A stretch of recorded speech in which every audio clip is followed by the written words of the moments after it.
საღამო მშვიდობის დღეს პარასკევია და თქვენთვის პირდაპირ ეთერში მუშაობას იწყებს გადაცემა არტ ექსპერტი. მე ხათუნა მანაკაძე ვარ. სანამ გადაცემის ძირითად თემებზე გადავალ, მინდა შეგახსენოთ, ჩვენი გადაცემის ლაივი შეიძლება ნახოთ Facebook გვერდის მეშვეობით და სიამოვნებით მივიღებთ თქვენს შეკითხვებს, სურვილებს და ვუპასუხებთ ყველა იმ კითხვას, რომელიც აღელვებს ჩვენს მაყურებელს. ახლა კი მინდა წარმოგიდგინოთ ჩვენი გადაცემის პირველი სტუმარი, მაგრამ მანამდე მინდა გითხრათ, რომ დღეს ბათუმის ზაქარია ფალიაშვილის სახელობის მუსიკოს სკოლის დიდ საკონცერტო დარბაზში გაიმართა კლასიკური მუსიკის კონცერტი და ბათუმში სტუმრად არის გერმანიაში მოღვაწე ქართველი პიანისტი დუდანა მაზმანიშვილი, რომელსაც ჩვენი მაყურებელი კარგად იცნობს და ამიტომ მე პირდაპირ გადავალ ვისაუბრებ მასთან. საღამო მშვიდობის.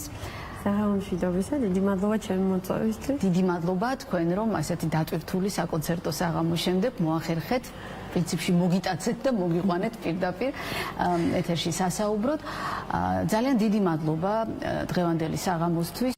მე ვფიქრობ, ასეთი გადაჭედილი დარბაზი ბათუმში დიდი ხანია არ ყოფილა.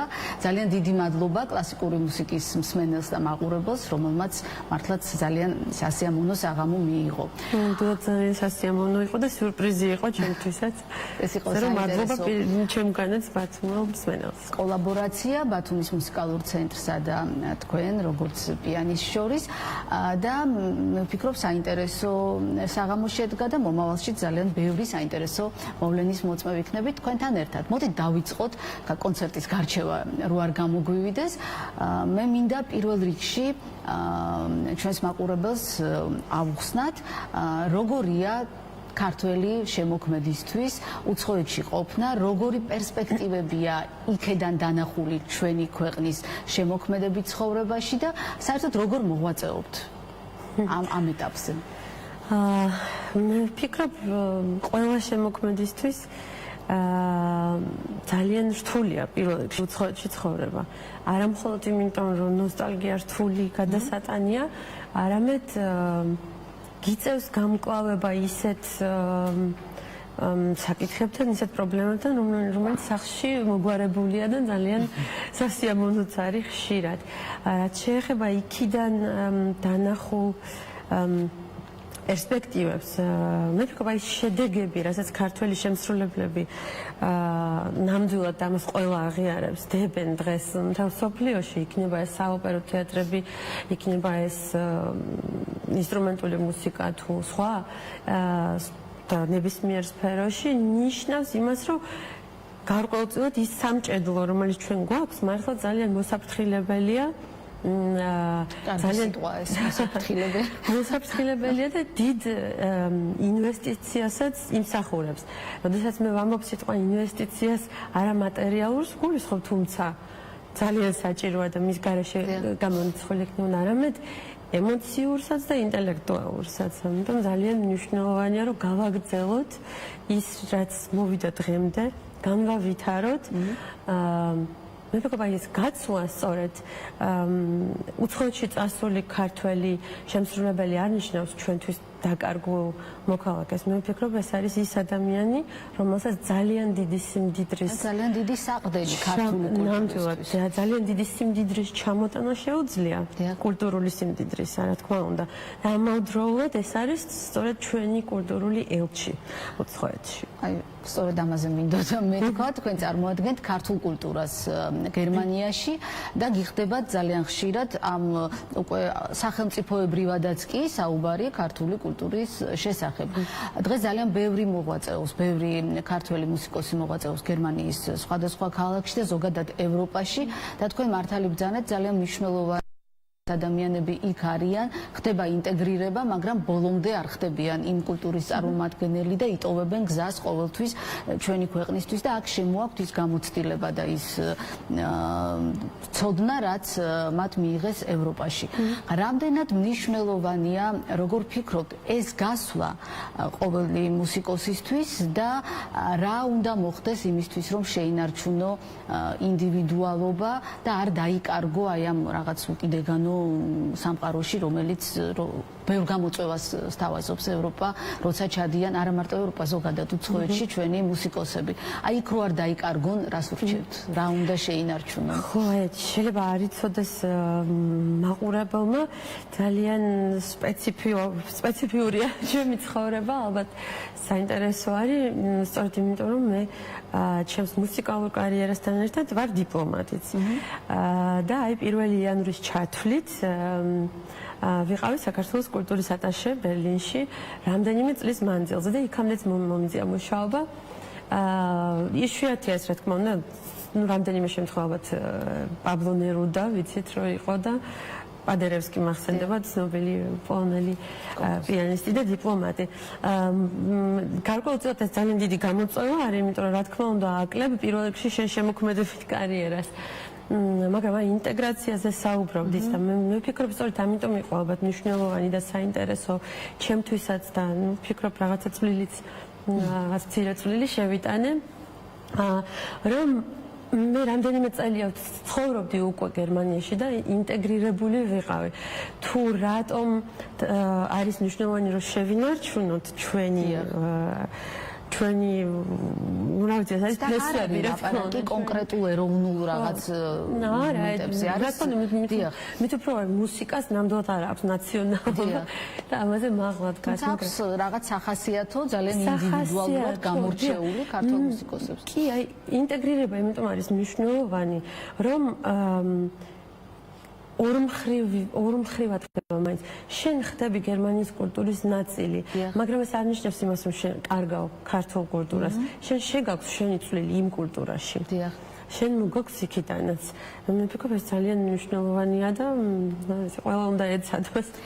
ძალიან მნიშვნელოვანია ისიც, რომ თქვენი მოღვაწეობა არ შემოიფარგლება ყოველთვის მხოლოდ პიანიზმით, არსებობს სხვა გამოწვევები, კინო, თეატრი.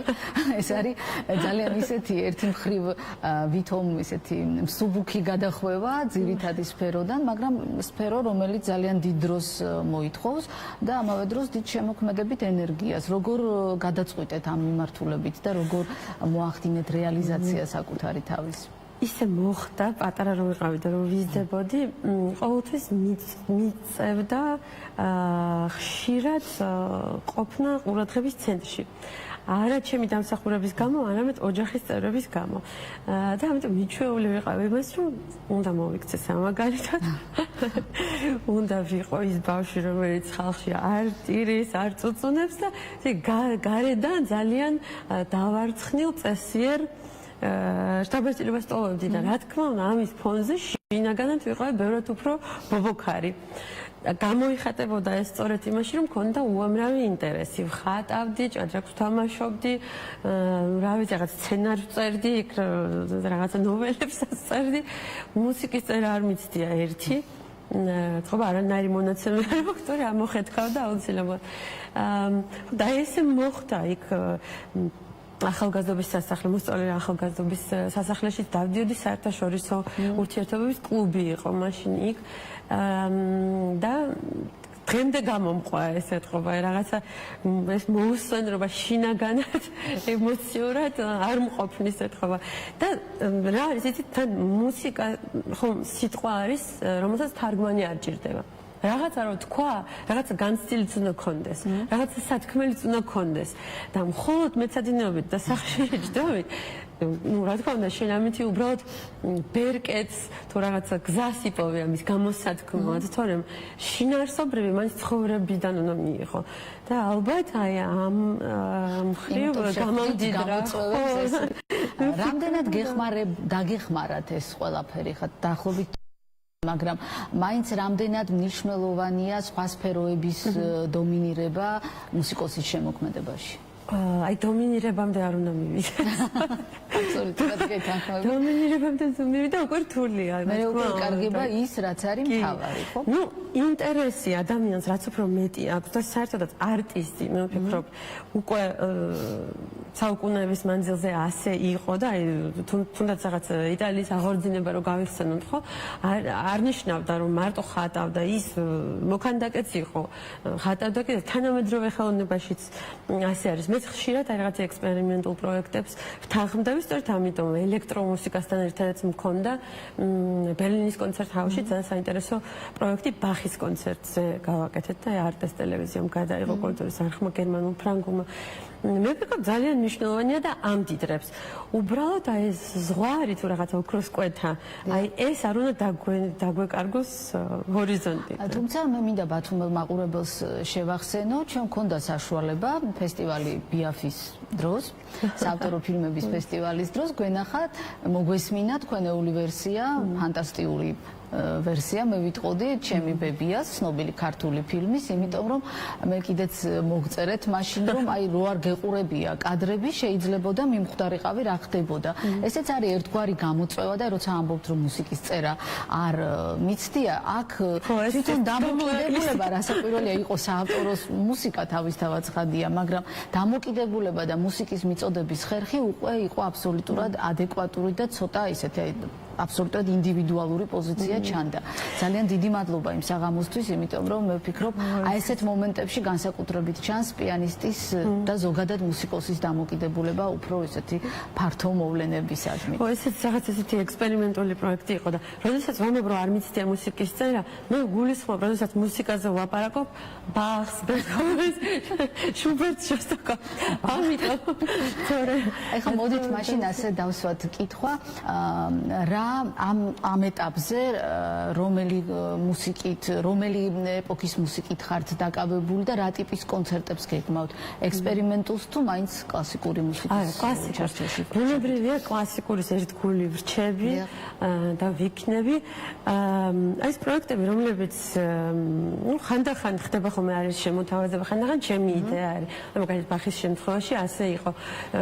ფილმის გახმოვანების შემთხვევაშიც ასე იყო ნამდვილად ერთ-ერთი ჩემთვის აღმოჩენილი აი მარგალიტი არის ქართული კინემატოგრაფის კოტე მიქაბერიძის შედევრი, ნამდვილი შედევრი. ჩემი ბებია. როდესაც არ უნახავს, აუცილებლად უნდა ნახოს ეს მონჯური ფილმი და ნამდვილად ქონდა იმის მოთხოვნება, როდესაც კინო ინსტიტუტმა არსენალმა ბერლინში მკითხა, თუ ასეთი რაღაც ოდესმე გამიკეთებია და თუ წარმომიდგენია რომ გავაკეთო არ მქონდა არასოდეს მოსინჯული და საკმაოდ რთული სპეციფიკაა ეგრეთ წოდებული ტაპეორის ის არის სპეციფიკა მაგრამ მოვსინჯე და იმ ეპოქის მუსიკის პოპური გამოვიდა დაახლოებით თქვენ შეარჩიეთ თუ ეს იყო იყო შოსტაკოვიჩი, პროკოფიევი, გადოვსკი და იმპროვიზაციაც იყო და ნუ ეს გადაბმები და რაღაცა ცოტა ჩემიც იყო. იყო ერთ-ერთი ყველაზე საინტერესო მოვლენა მე-20 საუკუნის დასაწყისში კომპოზიტორების ცხოვრებაში, მუსიკოსების ცხოვრებაში, ამით იყვნენ რეალურად დაკავებულები და მართლა ძალიან საინტერესო იქნება თუ ქართული კინემატოგრაფიის უძველესი ნიმუშები აი ესეთი ფორმით გაცოცხლდება, იმიტომ რომ ეს ახალ სიცოცხლეს ძენს და რაღაც უფრო სხვანაირი კუთხით გვაჩვენებს ამ ყველაფერს. 20-იანი წლების ქართული კულტურა მე ვფიქრობ ზენიტში იყო. დღეს რაც გვაქვს, იმაზე ბევრად მაღლა იყო. ძალიან საინტერესო სფეროში, მე ძალიან სამწუხაროა იმ რეჟიმმა, რომ მთლიანად აღმოფხრა. მოდით ტრადიციული კითხვა დავსვათ ბოლოს მომავალში რას გეგმავთ და რამდენად უკავშირდება თქვენი გეგმები საქართველოს?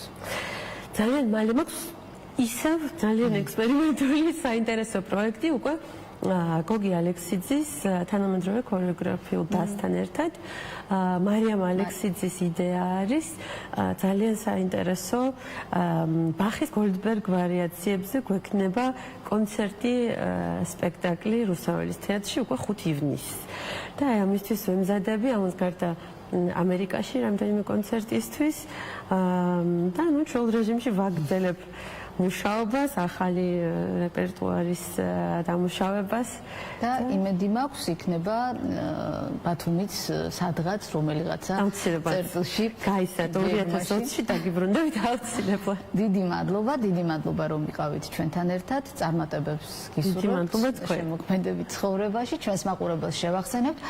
ჩვენი გადაცემის პირველი ნაწილის სტუმარი გახდათ გერმანიაში მოღვაწე ქართველი პიანისტი დუდანა მაზმანიშვილი. მე რამდენიმე წუთის შემდეგ შემოგიერთდებით.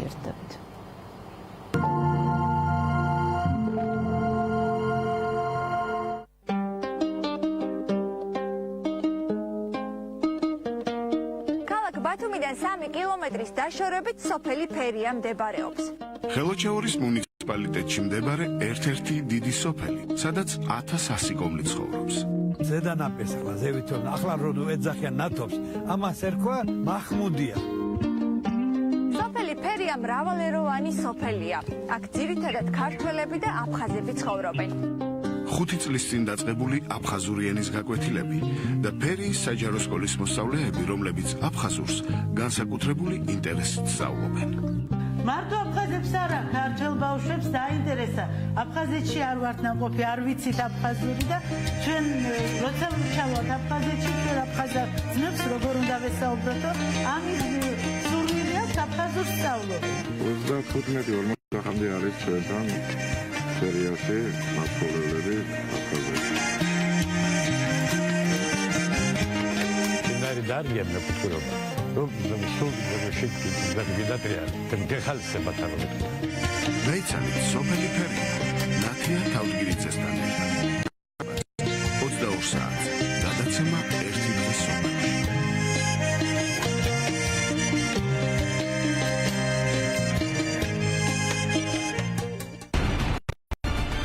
ჩვენ გვინდა რომ შევინახოთ, მაგრამ ახლა უჰესოთ. ჩვენ თანასწორ ზოლაში ვართ, იმიტომ რომ ამ ხელა მილიონერ კომპანიას ვეწინააღმდეგებით ხეობის ერთი მუჭა მოსახლეობაში 700 ოჯახი ვარ. ჩვენს ხეობას სხვა პერსპექტივა გააჩნია, ეს არის მწვანე და დაფუძნებული და არა დამღუპველი ჰესების მშენებლობა.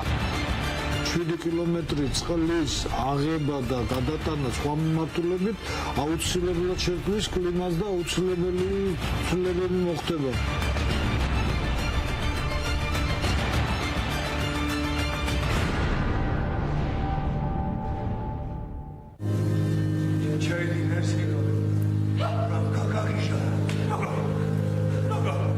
შურისძიების სახელით ჩადენილი მძიმე დანაშაული. ამ დანაშაულზე ვთქვათ, შურისძიება ეს გამართლებულია და მოაქვს თავისუფლება თუ არა იმ სიმძიმისგან, რომელიც მას ჰქონდა, აი ამაზეა ეს სპექტაკლი.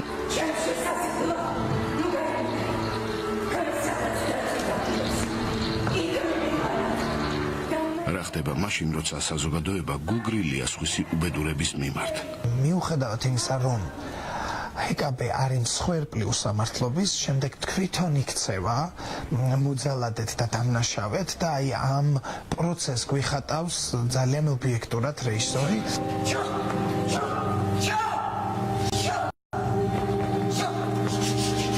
სისტემა ყოველთვის ანადგურებს ადამიანებს, ანადგურებს პიროვნებებს და არასოდეს არ ისჩება სისტემა და ყოველთვის ისჩება ადამიანი, საზოგადოების.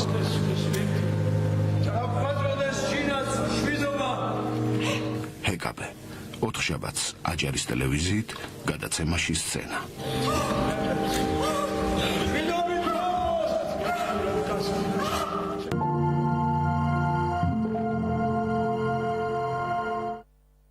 არტექსპერტი დაბრუნდა პირდაპირ ეთერში და ძალიან საინტერესო მოვლენის ანალიზი მინდა შემოგთავაზოთ. 27 მარტს უკაცრავად თეატრის საერთაშორისო დღეს გაიხსნა ბათუმის ილია ჭავჭავაძის სახელობის სახელმწიფო დრამატული თეატრი. ამ დღეს ძალიან დიდხანს ელოდა ყველა, ვისაც თეატრი უყვარს და სწორედ ამ დღის შესახებ მინდა ვისაუბრო თეატრის სამხატვრო ხელმძღვანელთან, ბატონ ანდრო ენუქიძესთან ერთად. საღამო მშვიდობის, გილოცავთ ყველას ულოცავთ, ვისაც კი აღელვებდა ეს დღე, ამ დღის მოახლოება და ასეთი მღელვარებით ელოდა და დიდი მადლობა იმისთვის, რომ რეპეტიციიდან ხართ ვიცით გამოსული, 3-ში და 4-ში ახალი სპექტაკლია კვლავ. ვიცი რა. ბატონო? 2-ში და 3-ში ხო რაღაცებს ვანაცვლებ, რაც დავიწყე ეს. 2-ში და 3-ში ახალი სპექტაკლი, ამას კიდევ ვიტყვით. გილოცავთ პირველ რიგში თეატრის გახსნას, მთელ დას, ყველას აბსოლუტურად და ძალიან მნიშვნელოვანი მოვლენა იყო სპექტაკლით, რომლითაც გაიხსნა თეატრი და პირველი კითხვა, რატომ არჩიეთ კლდიაშვილი? რა იყო ეს განსაკუთრებული და ძალიან დიდი ინტერესი გამოიწვია საზოგადოებაში სათაურმა კლდიაშვილი ჯი. თუ შეიძლება ისტორია მეცით რა, აი როგორც მარკესთან არის, რაღაცა ისტორია მეორდება, აი თაობები მიდიან, პრობლემატიკა რჩება, ხო? დაახლოებით იგივე ისტორიას ვხედავ თვითონ ამ ნაწარმოებში, ამ ნაწარმოების ციკლში, რომელსაც წერს კლდიაშვილი ამ დროს. შვილმა უთხრა თავის დროზე მამას, რომ იცი რა, მამა, შენ ძალიან ჩამორჩიო და ცუდ პიესებს წერო და აგერ მეტერლინგმა ფილმები დაწერაო. თურმე შეიშმუშნა, შევიდა, ჩაიგედა და დილას გამოვიდა დაწერილი პიესით. აი თუ ჩამორჩიო და თუ ასეთი ვარ, აბატონო წაიკითხა. მას შემდეგ ეს პიესა იმკვიდრებს ძალიან დიდ ადგილს ქართულ დრამატურგიაში, არის სტრუქტურულად ძალიან დახვეწილი ნაწარმოები, ძალიან რთული ნაწარმოები რეალიზაციისთვის და უდაოდ საინტერესო. შინაარსობრივად სარკე რეალურად. შინაარსობრივად რაღაცა აი იმ პრობლემების ამსახველია, რა პრობლემასაც არასდროს არ ექნება, ასე ვთქვათ, ახსნა. ამას ეს დამოკლეს מחვილივით დევს ადამიანს ბედის წერა, ისე როგორც ოიდიპოს მეფეში. მთავრობას არ უნდა თხოვო, რომ შვილები მოგიდევნონ სახლში. ამას ვერავის ვერ თხოვ, შვილები უნდა გაზარდო და თუ ვერ გაზარდე, მთავრობა ამაში ვერ დაგეხმარება. მთავრობა დაგეხმარება იმაში, რასაც შეუძლია დახმარება, ან არ შეუძლია დახმარება. ანუ ადამიანის რაობაზეა ლაპარაკი და საერთოდ მე ვერ ვიტყოდი ქალთან ხათუნა, რომ მე მაგალითად ეს პიესა ავირჩიე. ჩვენ სხვა მოდუსი იყო, ასე ვთქვათ, ამ გახსნის. ესე იგი არსებობს ორი პიესა. ტრაგიკული ხასიათის ნაწარმოები და კომიკური ხასიათის ნაწარმოები. ასე იყო ჩაფიქრებული და ჩვენ გვინდოდა რომ ეს მაქსიმალურად ახლოს ყოფილიყო, მაგრამ არსებრივად არაფერი არ შეიცვალა. თუ 27-28-ში თამაშობ ერთ სპექტაკლს და 2-სა და 3-ში თამაშობ მეორე სპექტაკლს, ეს იგივე გახსნა ჩემო ბატონო. ასე რომ ეს არის ის, ასე ვთქვათ, ჭიდი, რამ ჭიდითაც გავდივართ. ძალიან გვაღელვებს ეს მომენტი, დღემდე გვაღელვებს, მე არ ვთვლი რომ ეს თეატრი არის უკვე გახსნილი, რა თქმა უნდა გახსნილია, რაზეა ლაპარაკი. როგორ მოხდება გადმოტანა სპექტაკლების მცირე სცენიდან? საერთოდ არ მოხდება სპექტაკლების გადმოტანა მცირე სცენიდან. მცირე სცენაზე დარჩება ის, რაც დადგმულია მცირე სცენაზე და ახალ სცენაზე გავაკეთებთ ახალ სპექტაკლებს და ახალ სპექტაკლებს ასევე გავაკეთებთ მცირე სცენაზე, რომელიც მდებარეობს მაკბეტს აღადგენთ? მაკბეტი ვინაიდან არის დადგმული აქ თეატრში, ძალიან დიდი იმედი მაქვს, რომ ამასაც მოახერხებ და აღვადგენ. იმიტომ რომ ძალიან ბევრი ფესტივალიდან არითხოვნა ამ მაკბეტის, ასე ვთქვათ, ჩატანისა, მაგრამ ყველა სურს ამ სპექტაკლს ცოცხლად ნახვა. დარწმუნება იმაში, რომ ის რეალურად არსებობს.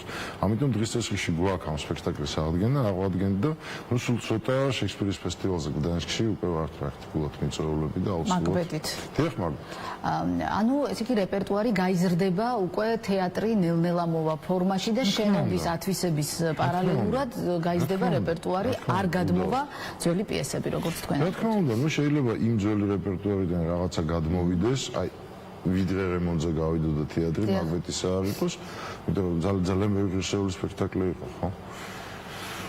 იმ დრომდეც, ვთქვათ, აი პრაქტიკულად მე რო დავიწყე, ხო, ამ თეატრში მუშაობა. ძალიან ბევრი კარგი სპექტაკლი იყო და სულ იმას ვფიქრობ, რომ აი ნეტა იმ დროს, როდესაც ის პლეიადა იმ გენიოსი მსახიობების, რომლებიც არსებობდნენ, ნეტა ცოცხლები იყვნენ, იმიტომ რომ აი ბევრ ძალიან კარგ სპექტაკლს, აი იცით რა, გულსატკენია, რომ მათ გაატარეს თავისი ცხოვრების უკანასკნელი ნაწილი აი იმ პრაქტიკულად გამყინვარებაში და სულისხმთავ ათეული წლები ხალხი რეალურად კი არ მუშაობდა, არამედ ამას ალბათ მოღვაწეობა ქვია, ალბათ ისეთი მოღვაწეობა, ოდნავ ეზოტერული და ოდნავ მეტაფიზიკური. და ალბათ ამანაც გამოიწვია. რაღაცა მოწოდება უნდა იყოს, რომ იქ იმუშაო, მაგრამ ამ მსახიობი ივალებს ამას. ივალებს და აკეთებს, მაგრამ მაყურებელს ვერ დაავალებს, ის გაიტოშოს. მაყურებლის გადინების მომენტი სწორედ ამასთანაც იყო დაკავშირებული. არ მარტო ბათუმში, ზოგადად საქართველოში, სადაც თეატრებს პრობლემა შეექმნათ. ძალიან კარგად მახსოვს, თურქი სტუმარი მიყავდა ერთ-ერთ პიესაზე 2007 წელს დავდგი და ნუ დავაპატიჟე და იყინებოდა დაღბაში ისე როგორც იყინებოდა დანარჩენი ქართველი და ერთი რაღაცა მითხრა, კარგი მსახიობია და კარგი რეჟისორია. მე იყო ტრაბზონის თეატრის სამხატვრო ხელმძღვანელი. არა შანსი არ აქვს, თურქიო აქ არ მოვა. აი ასეთ თეატრში თურქი ვერ მოვა, რაც გინდა აჩვენა, იმიტომ რომ ჯანმრთელობის საფრთხეს ჯანმრთელობის საფრთხესთან გაქვს საქმე და არა. ნუ მოკლედ ეს ღვთისმადლით ამან ყველაფერმა ჩაიარა და ძალიან კომფორტული თეატრი, ძალიან ლამაზი თეატრი და ყველას ვეპატიჟები. და არ შეიძლება არ მიუბრუნდეთ პრემიერას, ძალიან არაერთმნიშვნელოვანი გამოხმაურება ჰქონდა ამ პრემიერის შემდეგ ბათუმელების მხრიდან, ბევრი რაღაცა უტრირებული იყო, ბევრი რაღაცა ესეთი გულის ტკივილით იყო ნათქვამი და მოდით რამდენიმე კითხვას, რომელიც ისე აქტიურად მუსირებდა იმ დღეებში და არც ისე დიდი ხნის წინ, რამდენიმე დღის წინ, გავცეთ პასუხი. პირველი ესეთი აქტუალური შეკითხვა იყო, რატომ ვიცადეთ საათ ნახევარი სპექტაკლის დაწყებამდე, ამ დროს ჩვენ გადავეჩვიეთო, ეს გქონდა ერთი პერიოდი ადრე, მაგრამ მოსაწვევზე დაწერილი 6 საათი, სადღაც მოდის დაიწყო 8 წუთებზე დაიწყო სპექტაკლი.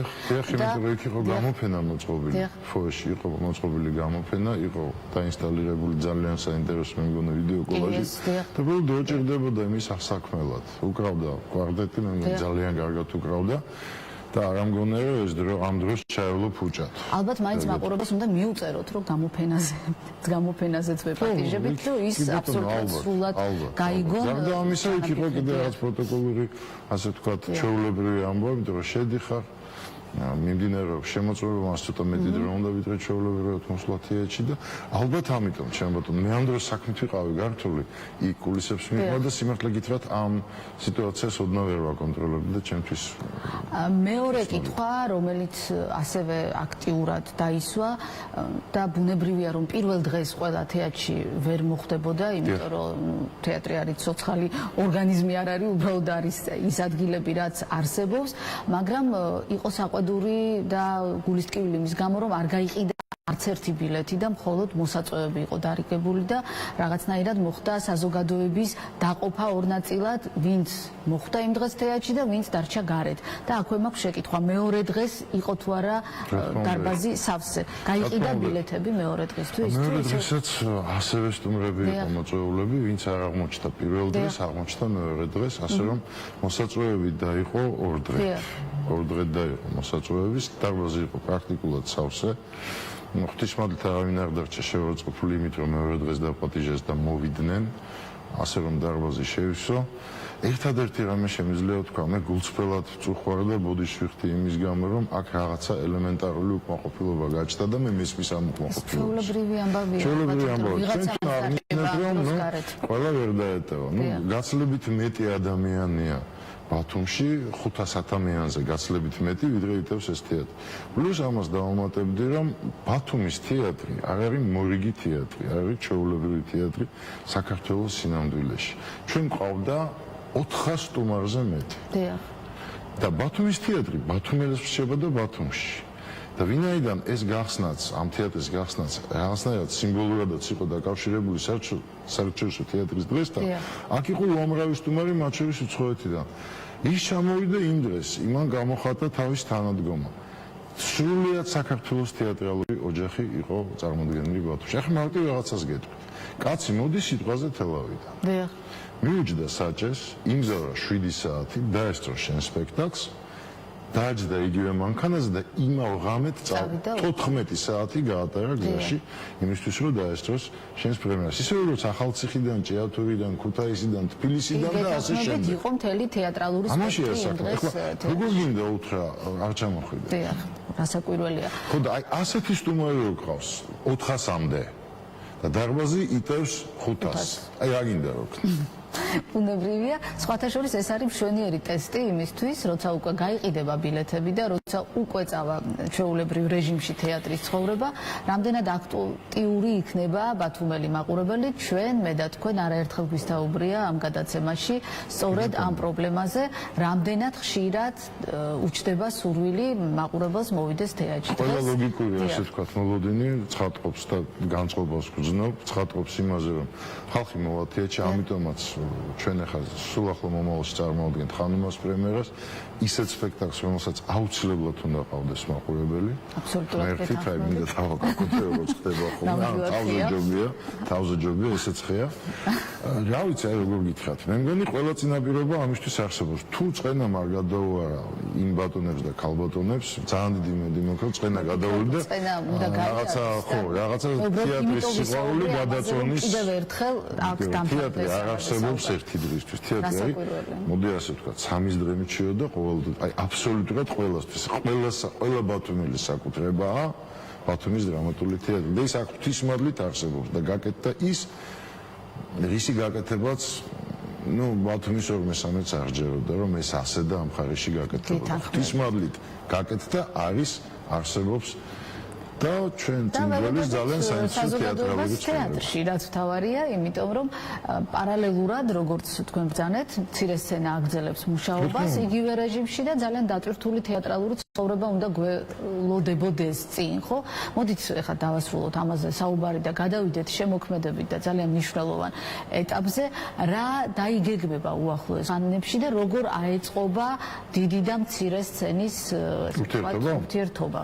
როგორ რეჟიმში იქნება ეს? არანაირ სირთულეს ეს არ წარმოადგენს, საქმე დგას ძალიან მარტივად. იგივე დიდ შენობაში ჩვენ გვაქვს კიდე ერთი სცენა, რომელიც პრაქტიკულად გაუხსნელია ამ ეტაპისთვის, პატარა კუდიჩას ამ სპექტაკლში იმ სცენის, იმ სცენაზეც უნდა დაიდგეს აუცილებლად სპექტაკლი და ისიც რა თქმა უნდა იქნება გარკვეულწილად რაღაც ძალიან დიდი და საინტერესო სიახლე ბათუმელებისთვის.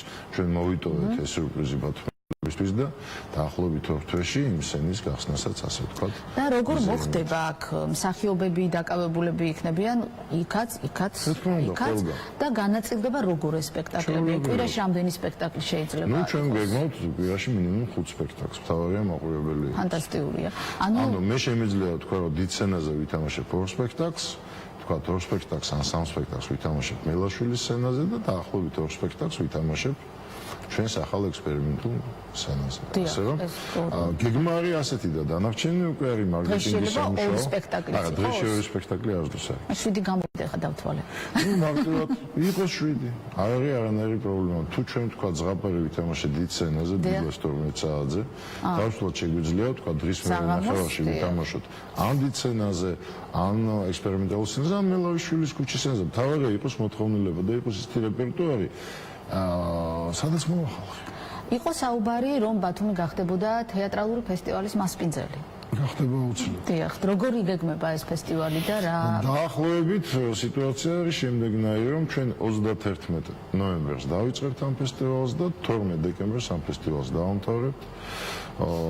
ჩვენ კიდე რაღაც იურიდიული პროცედურები დაგვჭა წინ, მაგრამ შემიძლია გითხრათ, რომ ისეთი თეატრალური კოლექტივები, როგორც არის დივინა კომედია, ნოგრავითი იტალიური თეატრი, ისეთი თეატრი, როგორიცაა მაგალითად ბერლინერ ანსამბლი, ესე იგი სრული ტოტალური ლიდერი. დიახ. ხომ სოფლიო თეატრალური რეიტინგისა, ასეთი რანგის თეატრები ჩვენს ფესტივალზე არიან წარმოდგენილები, სრულ ჩამოსვლა.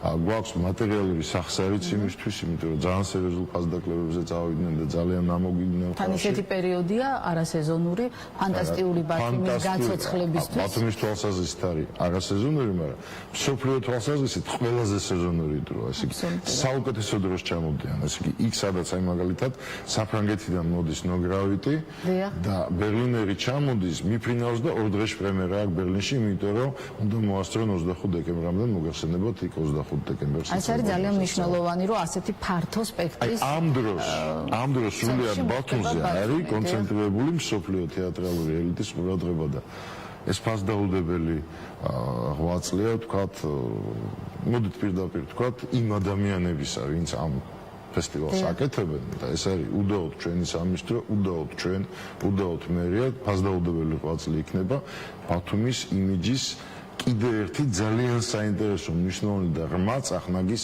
შესამატებლად. ზაფხულს როგორ გეგმავთ? როგორც წესია, ზაფხულში ვთამაშობ ჩვენ სპექტაკლებს. იმიტომ რომ მე აბსოლუტურად დარწმუნებული ვარ, მაგალითად ხანუმაზე ივლისს მაყურებელი ზაფხულში. ზაფხული ის უცხოენოვანი მაყურებელი ცილის, ის თბილისელი მაყურებელი ცილის ხანმოზე აუცილებლად მოვლენ.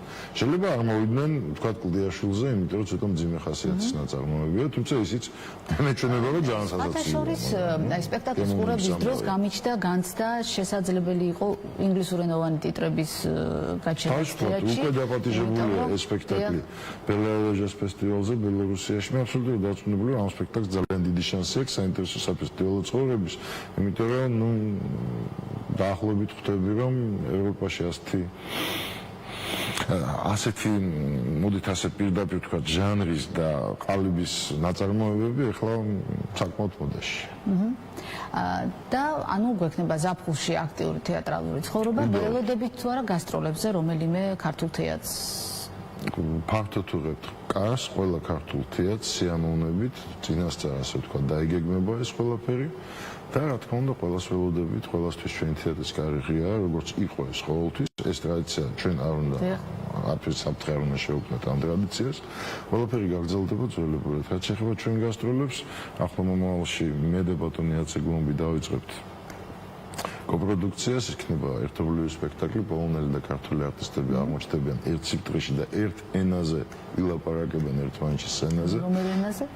აი ძალიან საინტერესოა, და პოლონელები ითამაშებენ ქართველებს და ქართველები ითამაშებენ პოლონელებს. ძალიან საინტერესოა. აი ესეთი ამ სპექტაკლს წარმოადგენთ მე ბათუმში? ამ სპექტაკლს წარმოადგენთ ბათუმში, ამ სპექტაკლს წარმოადგენთ ქუთაისსა, თბილისში, კატოვიცე, ვროცლავი, კრაკოვი და ვარშავა. ტური ძალიან სერიოზული ტური იქ. საინტერესო გამოწვევა. და ძალიან სერიოზული ტური აქ საქართველოში. გარდა ამისა, კიდევ ერთი პოლონელი რეჟისორი, ბატონი იანოვარა დადგავს ჩვენთან სპექტაკლს, რუმინელი რეჟისორი დადგავს ჩვენთან სპექტაკლს, ტრადიციულად ჩვენი მეგობარი ბატონი იან საბდარო აუცილებლად ყოველმიზეს გარეშე და ქართული რეჟისორი ყოველმიზეს გარეშე. ამას უბრალოდ ჭირდება აი იმ განვითარების საშუალება, თანხები, სახსრები. ჩვენ თეატრი მზად არის იმისთვის, რომ აკეთოს რაც შეიძლება მეტი. ამას ჭირდება მხოლოდ ფინანსი. გისურვებთ წარმატებებს კიდევ ერთხელ და გიხდით ბოდიშზე და მოგიყვანეთ რეპეტიციიდან, მე ვიცი რომ ხა ძალიან ახლა არტისტებმა თუ არ გამლახეს, თუ შენიშნეს რომ არა ვარ. უწყვეტი რეპეტიცია იმედი მაქვს რომ ვერ შენიშნეს. მე ვფიქრობ ვერ შენიშნავენ და მოასწრებთ უკვე წარმატებას გისურვებთ 2-ში და 3-ში. ჩვენს მაყურებელს შევახსენებთ 2 და 3 აპრილს შეგიძლიათ ხანუმა იხილოთ ბათუმის ილია ჭავჭავაძის სახელობის სახელმწიფო დრამატული თეატრის სცენაზე და ჩვენი სტუმარი გახდათ ბატონი ანდრო ენუქიძე, ბათუმის დრამატული თეატრის სამხატვრო ხელმძღვანელი. მე თქვენთან ერთად ულოცავ მას თეატრის გახსნას და ვუსურვებ წარმატებას მომავალ შემოქმედებით ცხოვრებაში. დიდი მადლობა იმისათვის რომ იყავით ჩვენთან ერთად. მე გემშვიდობებით მომავალ პარასკევამდე.